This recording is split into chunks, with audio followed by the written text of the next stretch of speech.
Good afternoon, those that have joined our project webinar on behalf of Spring Lane in Lambley. Obviously delighted to be joined by James Cross from Crossover Property. Good afternoon, James. Hi, everyone. Absolutely brilliant to have you on. Looking forward to hearing about this exciting project that you brought to us. Yeah, absolutely. Fantastic. And also joined by our very own investor portfolio manager, Sophie Lowther. Hi, Sophie. Hi, okay. Yeah, I'm very well indeed, very well. Thank you for joining us and helping out with the housekeeping and the Q&A, etc.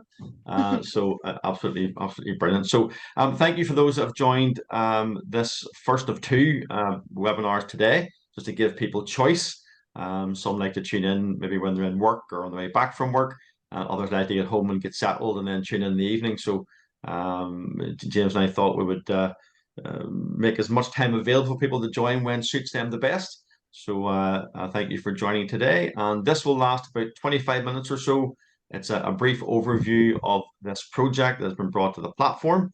And any questions that you have, please put them into the Q&A. So not into the chat function, put them into the Q&A. And Sophie will be able to deal with the questions, put them to James or myself as appropriate. By way of housekeeping, this is being recorded. So any questions are asked, we don't read out the name of the asker, so that we just respect anonymity. So just so you're aware of that.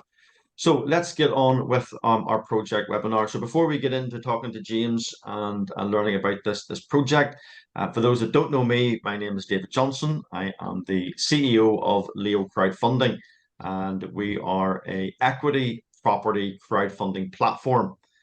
Now, why that's relevant is, and why this slide is very important for this short webinar, is that we are an equity property crowdfunding platform that must operate under compliance and regulatory constraints.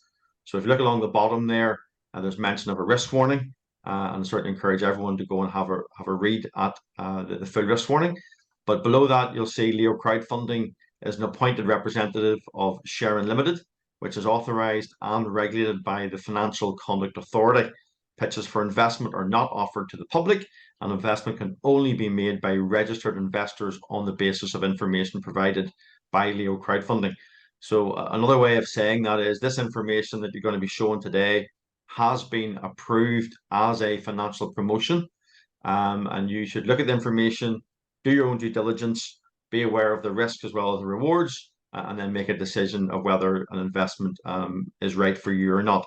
So that is just sort of setting the scene of the webinar today. So what we do on these is it's designed to be an introduction to the project. It's difficult to answer every single question and go into huge detail, but it's designed to tell a little bit about the fundraiser, a bit about the project, the location, a bit about the financials, and of course, what are the next steps. So that's what we're going to cover off the next few minutes. So without any further ado, let me bring on James. We first met James, goodness, 6-7 months ago now, is it? Was it as far back as Yes. that? Yeah, earlier this year. Yeah, So yeah, at a developer club event. We better mention them for share and text. They'll want their free PR. But yeah, it was absolutely. great. You were actually presenting that day that I was there presenting as well. Yes. And Yeah, I you did was it. there. Yeah, you did it in depth. We really enjoyed that. So listen, tell us a bit about yourself, your background, even pre-property, and then some of the projects that you've done. Yeah, absolutely. Thank you, David. So I started Crossover Property back in 2018 now, so just over 5 years ago. My background previous to that was in engineering, mechanical engineering. So I've come from quite a technical background, which ironically suits property and construction quite well. So it's been a very fast-paced, busy 5 years period in Crossover. We've grown and expanded. Both the level of projects we've been working on and the team as well. So we're main focus now is with development projects. My main sort of role in the business is acquisitions, working with investors, and helping out with some of the project management as well. Even though I do have a full-time project manager and project administrator. So yeah, that's a little bit about myself. Some of the recent projects we've done, we did a nice big 5-bed detached new build. We completed December last year. So this was a backland development. We took through planning and then built it out last year. We did this one actually with our own individual trades. So we basically site managed this one from scratch, pre-sold it. I think we're at foundation level, and we'd got a sale agreed already just on the marketing and the renders. So really pleased with that one, how that went. And then we've got the ex-care home project we've just finished the last couple of months ago, springtime. So that was an old care home we basically got planning on to convert and fully refurbished to a 20-bed supported living HMO for mental health patients, working with a provider that we have done some stuff with previously. So yeah, that was quite intense, but quite quite a repetitive refurbishment program, because there was a lot of the rooms and a lot of the a base spec for it. But yeah, went quite well.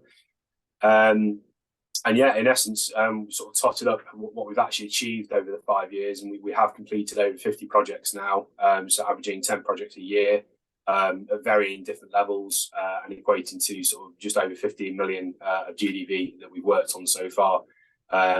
So yeah, been a fairly busy 5 years. Yeah, and just as a matter of interest, in terms of the geography, you're obviously from Nottingham area. Do you try and stay within a geographical area around Nottingham, or do you go farther afield, or what's your model?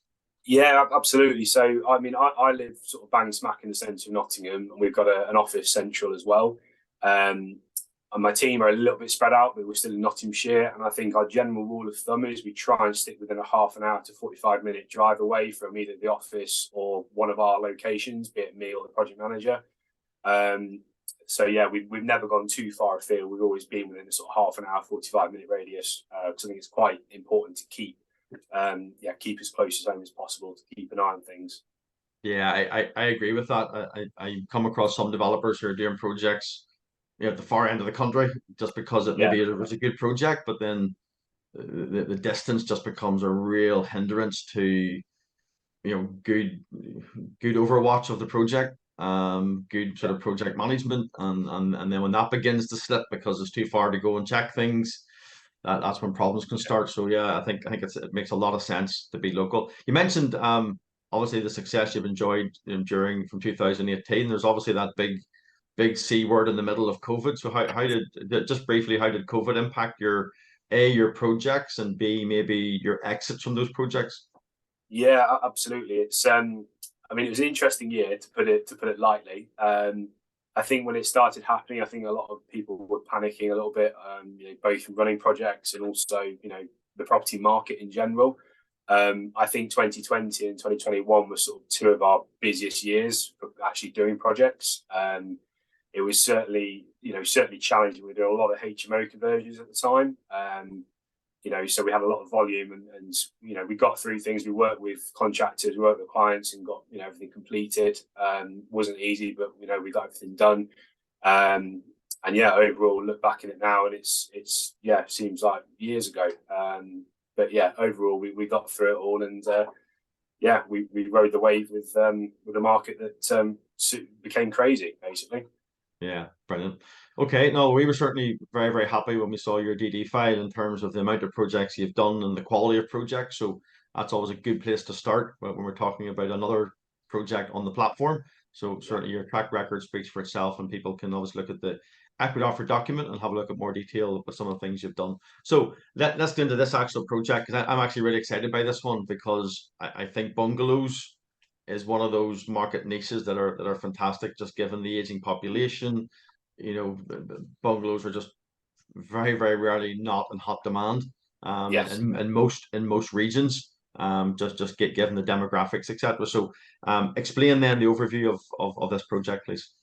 Yeah, absolutely. So this project is actually an existing business. It's a catering kennels that's being used at the minute. The owners have I think it's a 3-bed house on the site itself, and then the rest of the land is all kennels and a cattery, essentially.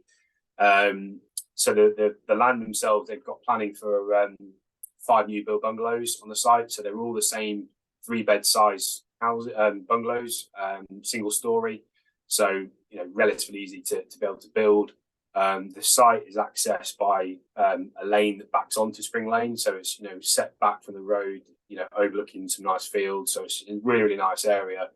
And the real key thing with this is we've exchanged on it and due to complete in January. So we basically got some time to get everything ready up until the point we complete, and then we're, because it's got full planning, we can basically start on site straight away and just build from day one, which is really attractive in this market.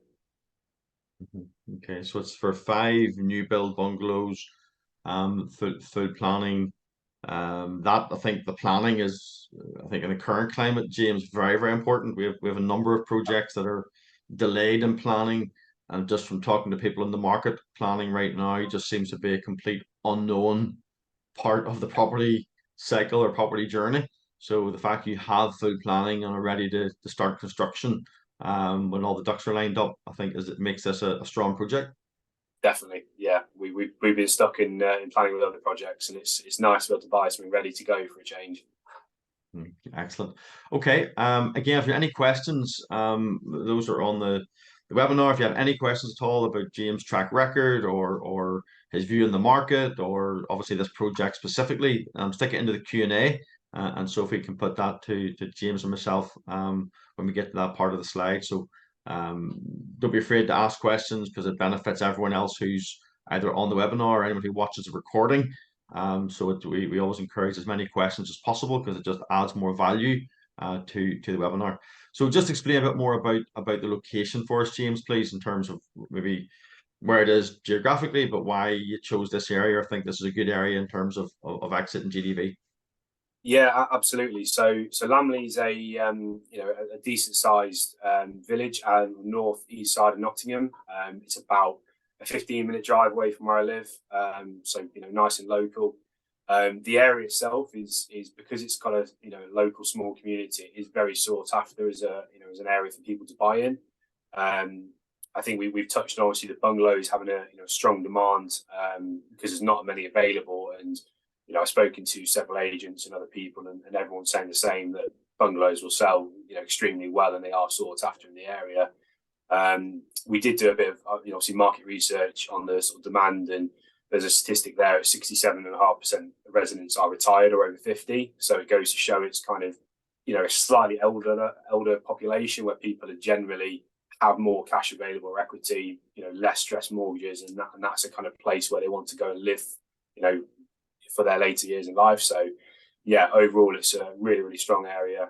You can see how many green fields are near it as well. So it's a lovely countryside over there as well. Okay, and you're about 7 miles outside Nottingham city centre. Okay, so nearest airport to there, or Midlands? East Midlands Airport, which I flew from actually last week. So it's only, must be 25 minutes, half an hour away from Lamley. Excellent. Okay. And what about train to London, just into Nottingham? A link from there, is that your best fast train? Yeah, Nottingham city centre. I take the train to London myself quite a few times. It's about an hour and 45, an hour 50 minutes. There's also a fast train from Newark, which is basically further northeast of that road. So it's probably 25 minutes away from Newark, which is another big town in the area. Brilliant. Okay, so that's a bit about the location. Obviously, chosen to meet the demographics, and chosen very much to offer the best opportunity of an exit to the bungalows, to that market. So in terms of the actual deal, again, I'll let you run through the numbers. Yeah, I'll do the right hand ones first. So first of all, the max raise amount we're going for is 250,000, and the minimum is 150,000. So reach 150,000, then obviously we draw down, and that gets you some funds to get cracking on the project. The minimum investment amount will be the £100. And again, you are keen to start to build a brand and develop a relationship with investors. So you're keen to have that bar quite low, just in terms of inviting numbers in. And I know you're in this for the long haul, James, and you're happy to build up relationships have people invest an amount they're comfortable. You plan to do a good job, return their funds with the ROI, and then hopefully through time build up a big relationship. So Yeah. explain the projected ROI on this one and the length of the project. Yeah, absolutely. So the projected ROI is going to be 30% return. This is 22.5% annualized each year. The project length is 16 months. So that's basically, as of sort of now period of when we're looking to, start some of the pre-construction work, ready to build in January. And then by the time we've built out the bungalows and sold them, that should anticipate a 16-month turnaround to get the money back out and realise that return. So yeah, that's the sort of plan. Mm-hmm. So, and obviously, there's things can go wrong in every property project, and the equity offer document will of course have the risks and the disclosures and all of that. So what are the main risks that you see to the project? I mean, estimated 16 months.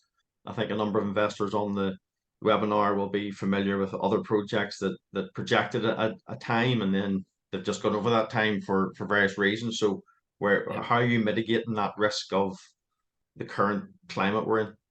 Yeah, absolutely. So I think within that we have got a bit of a contingency on time. I think I totally agree. Some projects can just run away with you in terms of timing. I think we're quite fortunate on this one. We've got a lot of time to plan prior to the construction phase. So basically over the next couple of months, we are, completing all our technical designs, getting a full contract in place with the main contractor, as well as getting some good marketing and, renders done to basically try and get some pre-sales. So the essentially is when we start in January, we can hopefully build out within 6 months, in an ideal world. So quite quickly, and then we've got a nice long period for any sales that stick or we don't sell them all. But in a perfect world, we build them out in 6 months. We've got multiple units pre-sold, and it's actually quite a quick turnaround. And the other side of this as well, we plan to do the construction out of timber frame. This will be just looked at again in a month or two just to see what's most cost effective and time wise. But for the cost and time, timber frame really sped up the program. We're quite fortunate in all 5 bungalows are exactly the same. They're all repeatable. So it makes sense to do timber frame just to basically do all the groundworks and then get all the timber frames up quite quickly, weather dependent. And the other thing is the site itself. You can see on the photo in the middle that there are some existing buildings, but part of our purchase contract with the vendor is they've got to remove all of those buildings from the site. So theoretically, from day one, we've got a nice empty site. We can dig out and get all the foundations in, and we're away. So yeah, it should theoretically be quite nice and easy. Yeah, yeah. And there's a point you make, I think it's worth emphasizing. So all 5 of the bungalows are exactly the same, basically exactly spec same and size, design. Yeah. Okay, excellent. So there's like a cookie cutter 5 times. You just literally just the same spec, the same design for all 5 units. Exactly. Yeah. Exactly. Excellent. Okay, so again, any questions on anything there? People, please fire it into the Q&A. Or obviously you can bounce a message direct to Sophie if you want that way as well. That's fine.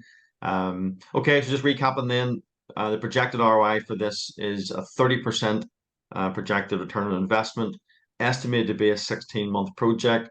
James has said he's already built in a little bit of contingency in that 16 months. If he does meet that timeline, then that would be a 22% annualized return on investment, which is right on the money for this type of ground up development. Maximum investment amount we're trying to raise is 250,000, with a minimum 150,000. So that is the deal overview. So deep into the financials then a little bit, and again we'll just kind of pick some of the key figures here, James. I appreciate we could spend the next half hour delving into this, which is not the design of the webinar today. So maybe just pick some of the key figures on the left hand side, and I'll cover the right hand side. Yeah, absolutely. So the project itself has got a total gross development value of 3.15 million. So that's for all 5 bungalows, and we haven't touched on it, but there is an existing building on the site as well. So there is a value to that as it stands. So the total acquisition cost for the land, legals, and fees is circa £1 million. We've got a total construction cost of 1.34, which includes a 10% contingency on the construction. And then we've got a finance cost allowance of 206,000 to cover finance costs and the sales cost of the project. So in total, £2.6 million development costs, with approximately 542,000 gross profit, which is expected. Yeah, and again, I was very happy when I saw your 10% contingency. Because again, some people who submit projects for review, are still trying to put in at 5 and 6 and 7%. And I just think that's probably a bit unrealistic, James, in the current market. There's so much uncertainty with the cost of materials, the cost of labor, et cetera, et cetera. So we're very pleased that you immediately showed a 10% contingency. So was that just something that you realized you had to do in terms of your own planning? Yeah, I think essentially last year, I mean, we had to ride the wave of material prices increasing quite considerably, and I think those who were building out last year noticed it, and it's just maybe be more cautious on my costings for new projects, both in terms of actual costs and then also that contingency. And I'd rather have a deal stack at 10%, and I know I've got that in there, than try and squeeze all the figures down and just be tight before I've even started. Okay, brilliant, fantastic. And obviously, there's more details in the equity offer document where you can see the financials behind this summary, if you like. For those of you that are regulars on the platform, you'll know how that works with the equity offer document. On the right hand side, then this is what I call really just the term sheet, which is a good place to go and just get if you like, the definitive of all the main figures in the project. So working down from the top, most of them are self-explanatory. It obviously gives you the max and the min in terms of the raise amounts. Working on down then to minimum investment, again 100,000. Now, obviously, James, if someone came to the table and said, "Listen, I want to fund the whole 250,000," you're not adverse to that. Clearly, ultimately, it's about getting the money raised for you. So that's straightforward. Obviously, from a platform point of view, we like to have multiple investors coming in and as a crowd. But listen, if someone wants to come to the table, James will have a conversation, no problem. So the price per share is £100. Therefore, James has issued 2,500 shares as B class shares in the SPV. You can see the start date, expected finish date. The idea is to build and sell. But obviously, if you had two James, you would refinance and obviously exit the investors that way. Yeah. Okay, pretty straightforward. So again, the bottom sort of paragraph is important just to look at. So crowd investors have a priority return, a priority share. So what does that mean? It means that the ROI they're due, in this case, the 30% over 16 months. So on the 250,000, that's a 75,000 potential ROI. That represents 13.8% of the projected net profit. So that, if you like, is the percentage shareholding the crowd investors would have if we reach the 250,000. And the important thing is that 75,000 of ROI gets paid out first out of the profits before James gets any profit. So where he's estimating here is 542,000. The first 75,000 comes in, goes to the crowd. So if for some reason the project didn't go quite to plan and only makes 400,000 rather than 542 as projected, the crowd still get paid 100% of what they're due before the James or the fundraiser gets there. So this is equity. There's no charges. There's no personal guarantees. There's no debentures over the company. You, the investor, are buying shares in the SPV. This isn't debt.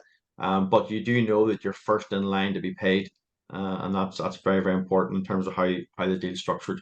So again, any questions on that? You can fire the Q&A quickly now, and we'll become to questions just in a second.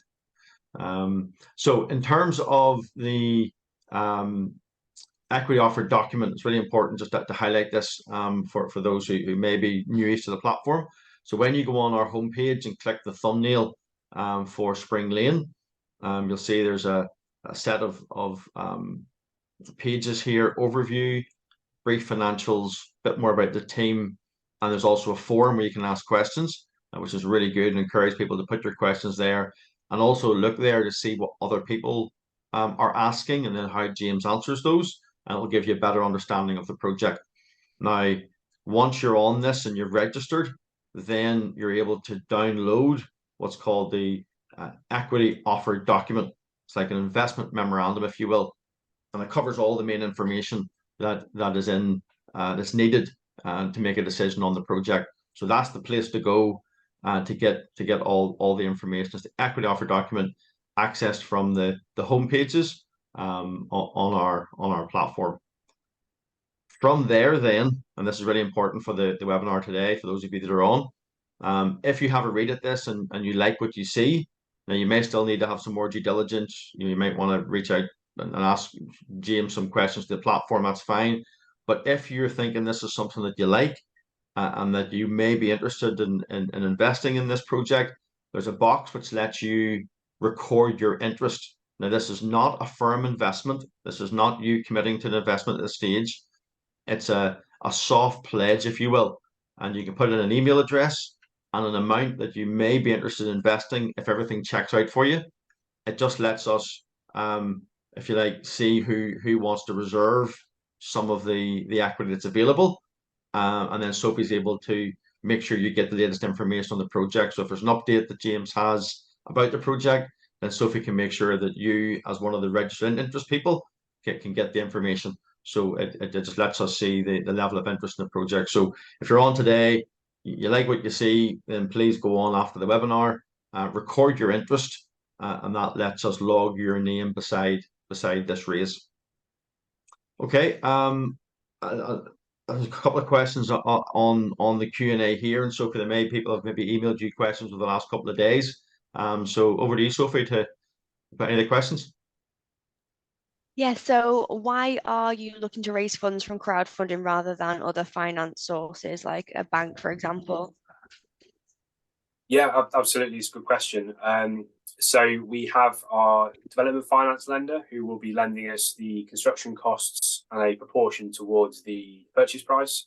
The equity part, the reason we've chosen Leo is really for two things. One is, we've got, a few investors we've worked with in the past who have a bit of equity tied up in one or two other projects. And also because of the equity raise on this one, we would have to bring on multiple investors. And because of the compliance side of things, we really need to work with someone like Leo, who has that sort of FCA umbrella, if you like, to be able to raise investment from multiple investors. So that's the main reason we're working with Leo crowdfunding on this occasion. And someone else has asked what happens if it goes past the 16 months? Yeah, so that's a good question, actually. What is the usual scenario for that, David? Yeah, so the way you've it set up, obviously your ROI is for the duration of the project. So we have the simple thing is it's finished when it's finished, and the ROI is what the ROI is. There's then maybe a commercial judgment fee. Let's just say there were some unforeseen circumstances and it took 20 months for sake of argument. You have a commercial decision to make whether to give a little bit extra return on investment to the investors because it's been a longer project than they expected. But to be clear, the offer is 30% ROI for the duration of the project. And obviously it's outside your control a little bit as to when the project will actually be finished. And again, this is one of the risk versus rewards in crowdfunding. If James does a really brilliant job and he gets it finished in 14 months, well, the investors still get 30%. So therefore the investors win in that sense.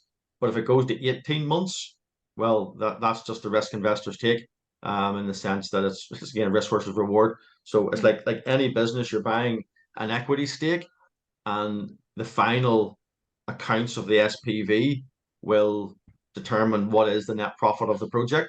And on that point, then the percentage profit of distribution as per the shareholder agreement is what the shareholders get. So hopefully that answers that. And we have certainly at times, not putting James on any pressure here at all, it's a commercial decision for him, but we have at other fundraisers where there have been some really frustrating delays or unforeseen delays, and they have chosen to increase the ROI a little bit, just as a gesture. They didn't have to, but as a gesture to the investors, they increased the ROI a little bit, just as a way of saying, hey, bit longer than I thought, and here's a bit more return for your money. And that's partly because it's about relationship. It's about wanting investors to come back again and invest in the future. So that would be the motivation to do that. Yeah, absolutely. Yeah, and someone else asked, are you concerned about the supposed housing crash that's rumored to be coming? I guess it's something that's always on my mind, is how is the property market, both on a sort of macro level of the whole of the UK and on a micro level in terms of my local area. As I mentioned earlier in the presentation, I thought when COVID hit, we were due a massive crash, and worrying them, but it went completely the opposite direction. So you can never quite judge how things exactly are going to be. I think what you can do is try and mitigate your risk where possible. The thing I like about this development, we have tried to be as cautious as possible, adding contingencies on costs and not be too over optimistic on sales prices. One big thing and it is a bit of a generalization, is because of the bungalows and the area it's in, they are generally not affected as much by the housing market, because they're not super high leveraged on mortgages. They're very low geared mortgages or cash buyers, and they're not going to be worried too much. And also, just due to the demand of bungalows, there is so few of them around that when they do come up, they hold their prices well. So yeah, that's my kind of view on this project. If it was a different type of housing type or a different area, then I might have different concerns. But overall, I like to think we've planned as best as possible and mitigated those risks on this one. Good. Okay. Any other questions on the Q&A or via WhatsApp or forums or anything, Sophie? I think most of it's been covered, but the one was what are the biggest risks? But I mean, I guess we've sort of covered them and covered the biggest risk really. Brilliant. Okay. Well, I have two ones pop in. How long did the planning process take for this? Because I know a lot of people are falling foul of great projects. They just can't get through planning. So did you have any delays on that, or how long did it take?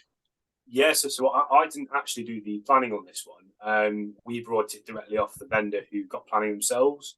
I do know the planning consultant quite well, and we are working with him just to do a couple of tweaks on the design. But I think they took about 9 months to go through planning on this one, which is probably about average. I think over the past few years, the longest I've had was 2.5 years, and the quickest was about 4 or 5 months. So yeah, nice and consistent. Yeah. No, that's pretty good. And the last question that I have is, will the equity offer document have good comparables of bungalows in this area that have sold in the past? Yes, it has. Yeah, I think we've got two absolutely solid comparables. There's one that's sold for I think it was 550 or 545, basically bang on the money of where we're aiming, which was sold a couple of years ago on Spring Lane itself, which is when you're on the actual site, you look over the field and it's the other side of the field. And I have to check my memory. I don't think it was a new build at the time, where it was a new build several years ago. So we have got some good solid comparables. It's always difficult with comparables to get like for like, but we've got some strong ones and some good evidence from I guess estate agencies' views of what their opinion on the market is as well. Yeah. Okay. Fantastic. Okay. So no other questions, Sophie. Then you're happy that anything you've been asked, you've had a chance to put to James. You're just on mute there. Yeah, you're still on mute. Sorry. Yes, I asked all the ones that have been sent through, and I had a WhatsApp one that I asked through. Yeah. I think everything else had been covered, to be honest. Excellent. Okay, fantastic. So just remains me to finish up. I'll give James the last sentence after I finish this slide. But for anyone who does have questions or any follow-up, or maybe something jogs your memory when we send out the recording of this, then you can reach out directly to Sophie. You can do sophie@learcrowdfunding.com or investors@learcrowdfunding.com. If you happen to have a wider question about the platform, then you can go to support@learcrowdfunding.com. But certainly feel free to reach out, and Sophie's ready to answer any questions. Happy to jump on a Zoom, a phone call, email, whatever suits you best, and we'll do our best to get the questions answered. So, James, I'll let you finish off. I'll just go back up to. I like to go to the summary slide when we're finishing off, which is there. So, any last minute sort of 1 minute wrap ups? Yeah, I mean, overall, I'm very excited with the project. Really looking forward to getting started on it. Actually, like I say, it should be a nice, simple process to from start to finish. I hope everyone's enjoyed the webinar, and thank you everyone for everyone's time. And I hope to work with a few of you soon as well. Absolutely fantastic. So thanks everyone for your time. Thanks, James, for a really good, informative webinar. Thanks, Sophie, for doing all the questions as normal, doing a great job. And we'll let you all go and enjoy the rest of your day. Thanks very much. Bye-bye now. Thank you. Bye. Bye.